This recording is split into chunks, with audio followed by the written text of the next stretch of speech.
I can't even imagine what the suicide and homicide and just the rates of depression, and accidental death due to overdose are going to look like in the future.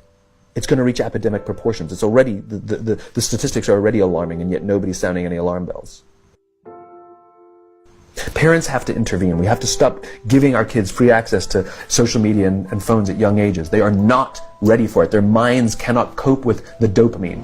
They can only have it up to a certain hour, and you take it away. They're children. You can take the phone away.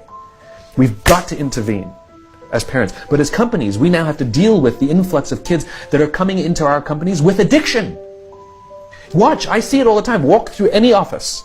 You'll see the older employees have their phones on the sides of their computers as they're working. You'll see the youngest employees have their phones face up in front of their keyboards between their arms as they're working. And this is how they work.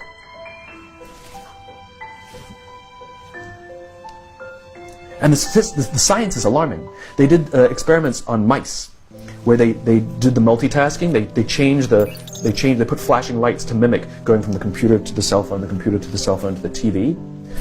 The mice that were exposed to the changing lights, it took them 3 times longer to solve a maze than the mice that weren't, and the damage was permanent. There is a subconscious reaction to these devices when we use them, okay?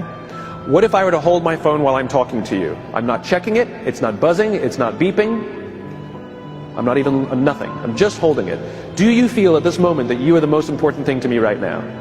No, you do not. Because there is a subconscious reaction we have to the device. When it is out, it makes the people around us feel that they are less important. So when we're walking down the halls in our offices and somebody says, hey boss, can I ask you a question? You go, sure, what's on your mind? We've just told them they're not that important. Or we can go, sure, what's on your mind?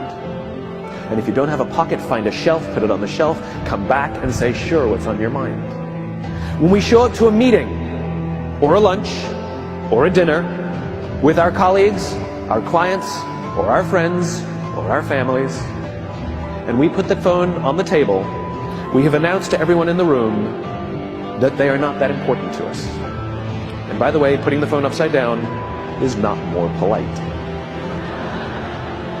My favorite one is when the meeting or at a lunch with someone, that the phone will ring and the caller ID will pop up and they will go, I'm not going to get it. Oh, so magnanimous! Oh, I'm lucky to eat with you today. Or they could just put the damn thing away. You can tell how addicted we are. When somebody pulls out their phone when you're with them, how uncomfortable does that make us feel? You're walking down the street with someone, they pull their phone out. We feel stupid, so what do? We pull our phones out. We're so addicted. Somebody goes to the bathroom when we're at dinner, and what do we have to sit there by ourselves? God forbid we should look around the room for 5 minutes. We pull our phones out. Meetings. Awful. What do we do when a meeting happens, right? Everybody's sitting waiting for the meeting to start. Bob's running a few minutes late. Bob's here? Okay, start the meeting. Do you know when relationships are built? All that in between time.